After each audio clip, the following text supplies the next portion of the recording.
Good morning, Jonna. How are you doing today? Good morning, Arrow. I like your name very much. It's a very weird name. I've never met someone named Arrow. Well, you being in the CIA and with all the different people that you have been, I mean, I look at it as being the other guy I am. Well, you know, all the names in the CIA were fake names, so they don't really count. What was it like to be a shapeshifter like that? Or did you see it as shapeshifting? It could get confusing because you had different... You had different names for different reasons, and you had sometimes different documents for different reasons, and you'd end up maybe at a desk somewhere checking in or registering or whatever, and it was possible that you could briefly forget who you were. Yeah. And then that would be really embarrassing because there's really no place to go with that, except like, can I have my passport back? That actually happened once. To ask for my passport back, I had to wreck the piece of paper that I was working with. So I had an ink pen and I spilled ink all over the document and had to start over and ask for my passport back to remember who I was. Oh my God. This is like at 3 a.m. After about a 15-hour flight. So everybody forgave me. That's not a good beginning to an interview, is it? Oh, it's perfect because, I mean, this is the kind of stuff that it's the real true beauty of what you do, because we all have these images of what CIA is, but we don't ever get the true story or what it was really like. Well, we can work on that. Yeah. That's why this book, what I love about this book is the fact that, first of all, perseverance is everything in this book. And it almost feels like that nothing got in your way. And if it did, it wasn't going to stop you.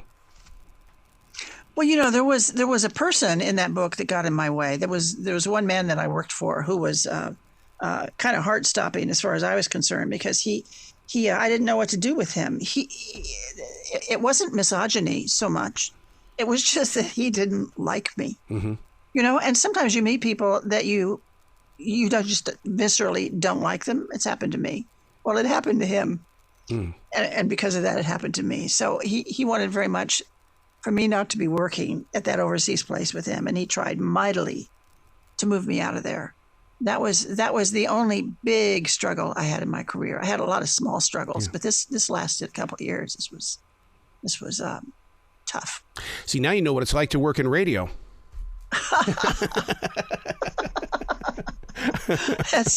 That's great. Yeah, I persevered. You were talking about perseverance, and look where I took it. I did persevere. I came out of that intact, and everything seems smooth sailing afterwards. So perseverance is worth it. Being that photographer and being in the CIA, I mean, that's a keen eye. That's your eye watching what other people are walking by. How do you trust what it is that you're seeing?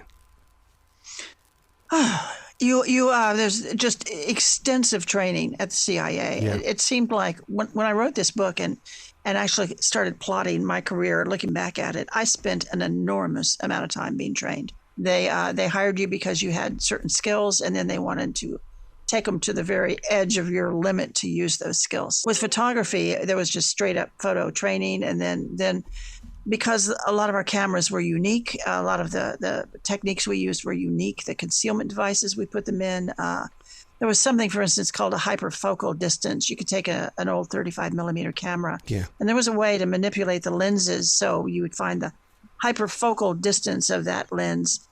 It meant that whenever you picked up that camera and pointed it at something, it was in focus. You didn't have to do all that thing with the lens. You didn't have to zoom in and zoom in. Everything from 3 feet to infinity would be in focus. You learned how to do things like that. And once you kind of learn the mechanics of how it all works, you know, the photo part of it just became almost instinctive, how to take the pictures. And then it was a matter of what to take the pictures of. And sometimes how to take a picture without appearing to take a picture. And that would end up with maybe you had a small camera concealed in, if you were a woman, concealed in a fake pregnancy belly, and the pregnancy belly is only there to hold the camera, and you're shooting out through a button in your shirt, and the actuator is in your pocket of your jacket. And once you get all of that arranged, you could take great pictures walking down the street. Nobody knew you were taking pictures. Wow. Wow. Did you ever look at a James Bond movie and say, no way, that wouldn't work? Why? Because I have done that and it didn't work. All the time. Oh, my God. Mostly not saying it wouldn't work. I'm mostly saying things like, that's ridiculous. We would never even try that. But it's so wildly entertaining that you would forgive the people that made the movie because it was so fun to watch. You know, I was always like that with James Bond. I always forgave all the ridiculousness that was on the film. Even some of the misogyny was on the film because it was so entertaining. Yeah. But there are other shows on TV, not film, not Bond, that are trying to be spy-themed shows. Homeland comes to mind, where I couldn't watch it because it was so wrong. I would turn it off. Like, and Homeland, what's her name? Carrie, who's kind of wild-eyed the whole time. We would have fired her the second week on the job. We'd say, we can't let you do this job because you look like you're on drugs. You act like you're on drugs. Yeah. But she was, a main character in the piece. Wow. Anyway. Wow. What's very, very, very inspiring here is the fact that you got into Russia and you stole and encrypted that. You did your homework. And I love people who do their show prep and then they have to come up with an execution. I have to correct you. It wasn't in Russia. Oh. But we went into a Russian compound. Right.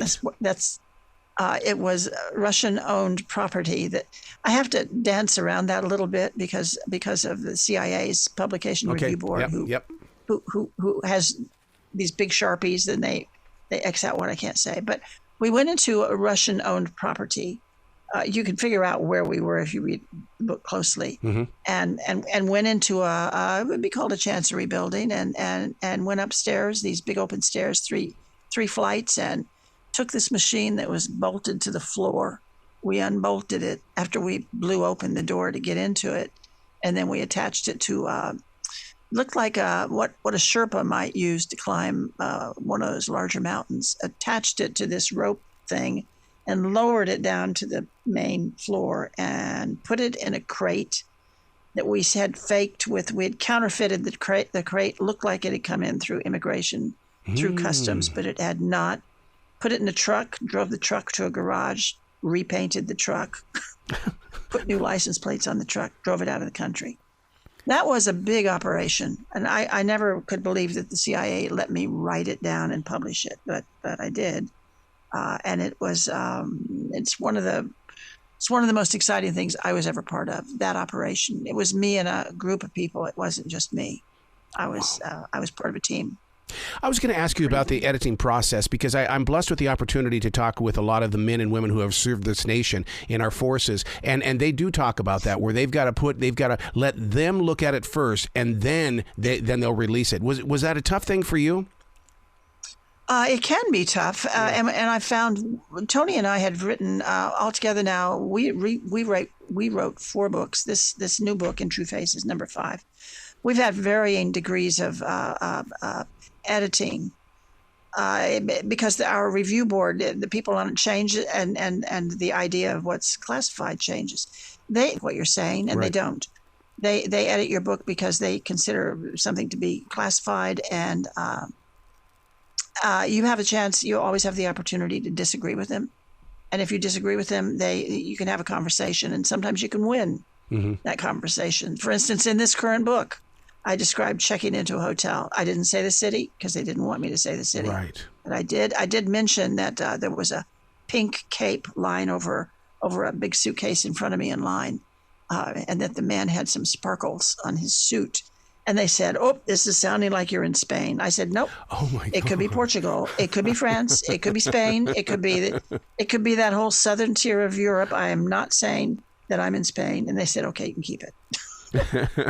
Small victory, right? It's a small victory, but look, it's still front of my mind. I won that one.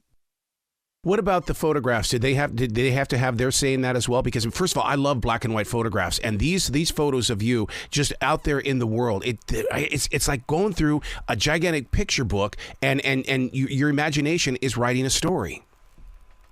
I ran the pictures through them. There are a couple where some names, not names, faces are blurred. Yeah. But other than that, they didn't have a problem with photographs. And I loved being able to finally, kind of put them in. This book started as a memoir. It was going to be a straight up memoir, and the pictures of me made a lot of sense.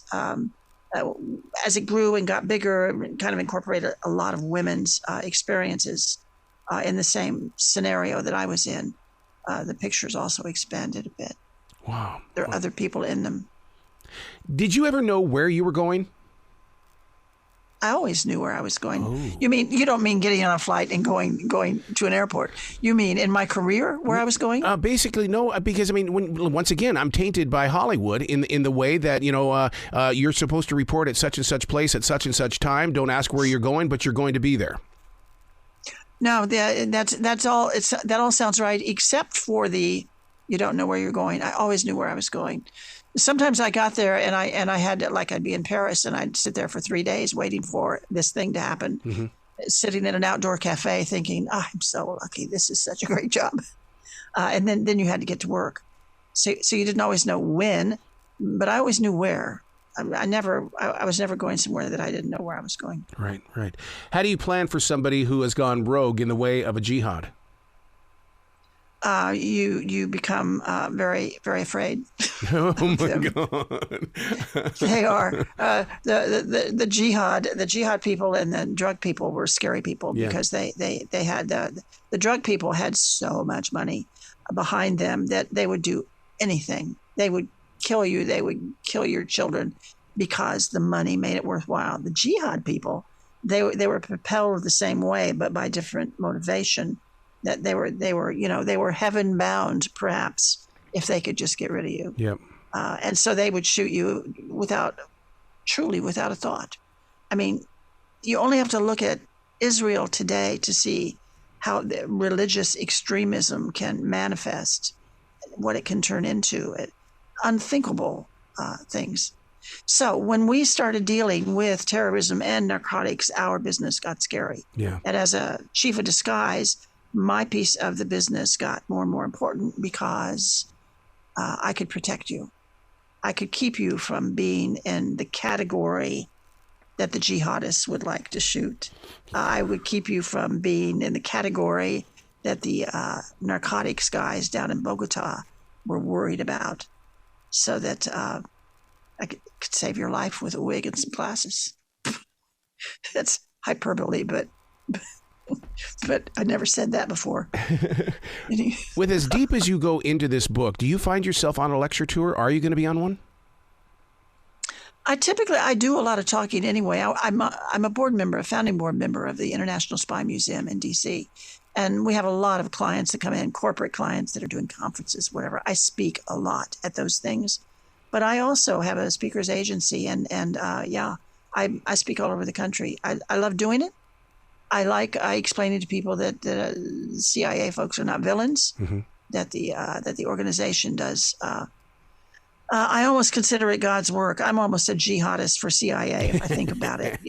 We're collecting information on the plans and intentions of this country's enemies. Full stop. That's the job. What are they going to do? What's Putin going to do? What's that Korean guy? What's he going to do? What's China going to do? Where are their nuclear programs at these days? We want to get that information back to the people that make policy in Washington. It's an honest job, looking for the truth, bringing the truth home. I can't imagine being in the CIA today with AI technology. Well, I think the same thing. I'm and I'm not privy to what they're doing, but I'm constantly on the alert for huge new buildings to be going up. One of them is going to be the building that CIA will have to build to manufacture false identities. It's going to have to be like the Pentagon.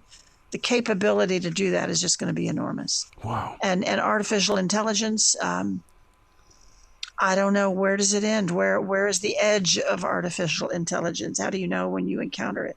For instance, this new book that I'm talking to you about, if you go online right now, you find another new book that I have written, except that I didn't write it.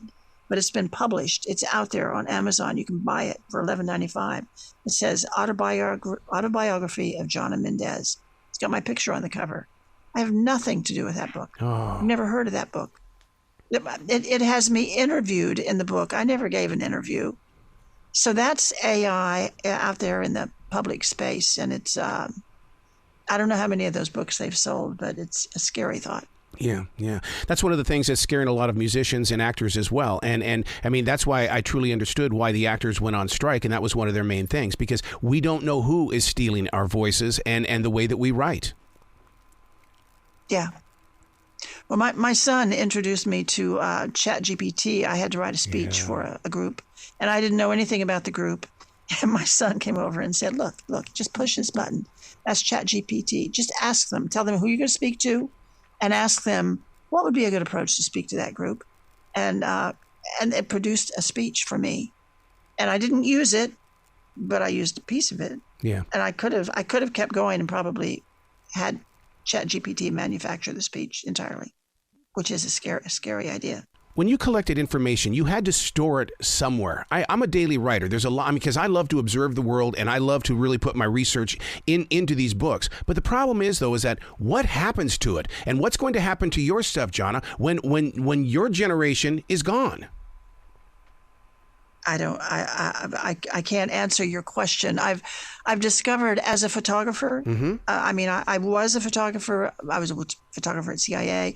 I was a fine art photographer after I left, and I've discovered if you want your images to last, for instance, Tony Mendez, my husband, was a painter. We made colored slides of all of his paintings. If I don't print those slides, they will cease to exist. Yep. If I don't print all my old negatives, those pictures will never be seen again. And even today, anything I photograph, if I don't get a hard copy print of it, the technology is going to change, and then it'll change again, then it'll change again, and those images it'll all disappear. Yep. Just be glad you don't work for the National Archive, because this is what they are looking at daily. Wow. How to maintain all these records, this huge trove of records, how to keep them. Yeah. Well, I can't thank you enough for this book, because I do believe it's going to inspire many, many women to take a chance, even with their local police departments, because this is about community, it's about serving, and it's about giving back. It is. That's and at the end of it, if I ever get to the end of it, I keep thinking I am, but I'm not. At the end of it, I think you can be proud of what you accomplished, and that's kind of a goal. Absolutely. Please come back to this show anytime in the future. The door is always going to be open for you. I love talking to you. Thank you. I'd like to do it again. You be brilliant, okay? Thank you so much.